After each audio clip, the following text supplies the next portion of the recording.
Wen-Ti, let me come to you. So Taiwan has also lodged a protest against both Vietnam and the Philippines submissions.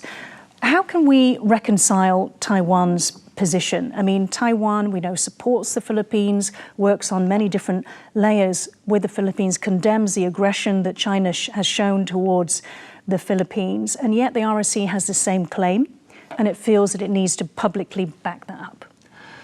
Right. I mean, there's a few ways to tackle this certainly hot potato question for sure. I think there is a distinction to be drawn between principle and protocol.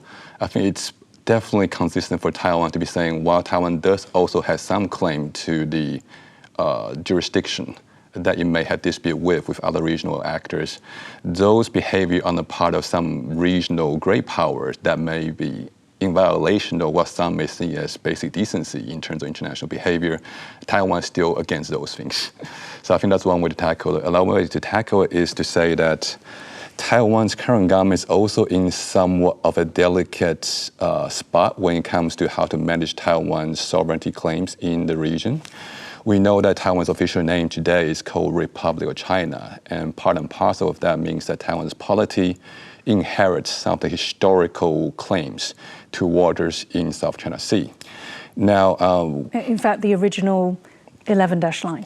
Yes, that goes back like a century or so ago, so a long time ago. And the thing with the current Taiwan government is that while the current Taiwan government may be in favor of building a more Taiwanese-oriented identity, it also is not in a position where it can safely discard all those Republic of China-based historical claims as well. Yeah. Because the second it does that, the second Taiwan's government discards those historical-based claims, Beijing will be saying, see, it's Taiwan government, again, trying to desensitize, trying to remove the Chineseness from Taiwan's society and polity, and therefore it's Taiwan being provocative again towards China. Not just being provocative, but then they would assert that this is, separatist, pro-independence, trying to split the country, which obviously is highly sensitive. Presumably that's what Beijing's most likely knee-jerk reaction is going to be if Taiwan gives out all those claims straightforward. So oftentimes you see Taiwan's government pay some kind of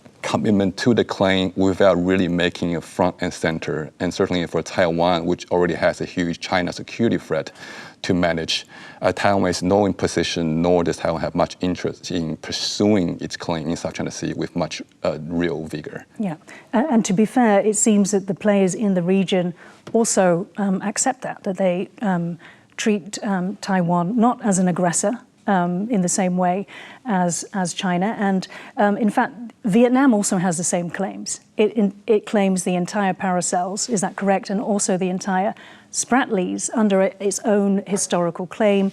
So meanwhile, China and Russia completed their joint Sea 2024 exercises in the seas and skies near Guangdong, the South China Sea, and in the Philippine Sea. A total of 7 ships were deployed to rehearse anti-submarine exercises in the South China Sea involving the detection and destruction of an enemy submarine. Now, while China's aircraft carriers were not part of this exercise, the Shandong had exercised in the South China Sea in June. Now, Philippine Rear Admiral Trinidad has suggested Beijing still needs decades to refine its aircraft carrier warfare capabilities. Professor Yu, what do you make of that comment? Do you agree with him? Yeah, I think Admiral Trinidad's exposing China's aircraft carriers vulnerability is a very smart move. If you want to win the combat, you need to identify center of gravity.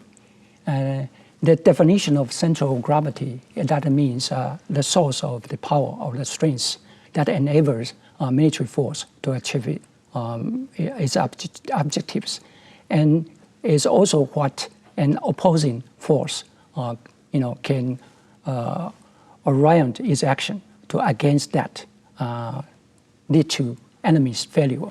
So in this case, China's, PRA's center of gravity is the Navy, and Navy's center of gravity is its aircraft carrier.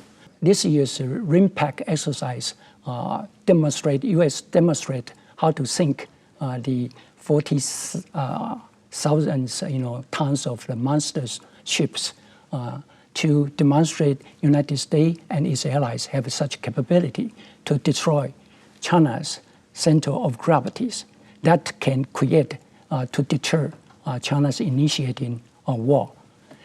But on the other hand, we are also very interested to know that China's also conducted the joint exercise with the Russian navies, conducted a so-called joint anti-submarine kind of exercise. And for United States, if we take a look back to the CSIS last year's war game, attack nuclear power submarine is the center of gravity of the United States.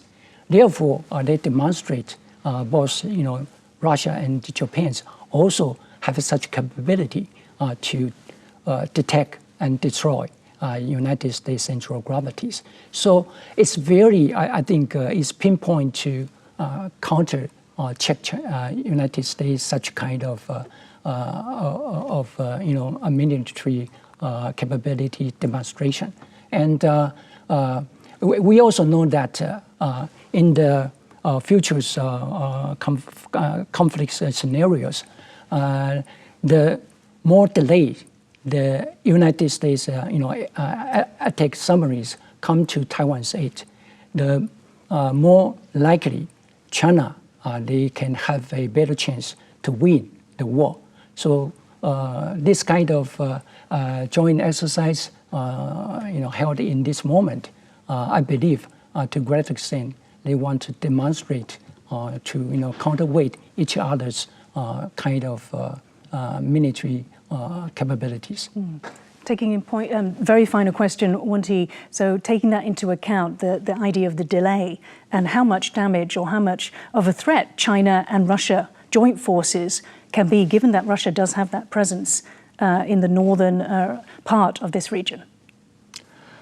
Well, I think for Russia, it's still going to take quite some time until they have the excess capability to use it meaningfully in the Indo-Pacific theaters, given how much they are still in the quagmire on the European front over the Ukraine-Russia war. And I think Russia and China, they are coalitions of convenience. When it comes to real warfare situation, whether that level of coherence and cohesion can last or not, I think is still a big question. I can see how Putin visited China relatively recently, and Putin also made a visit to a PLA Navy's academy somewhere in northeast China, so I can see how this is a natural follow-on from that visit. Whether that's going to mean that much policy substance, especially in true conflict adjacent scenarios, a lot remains to be observed.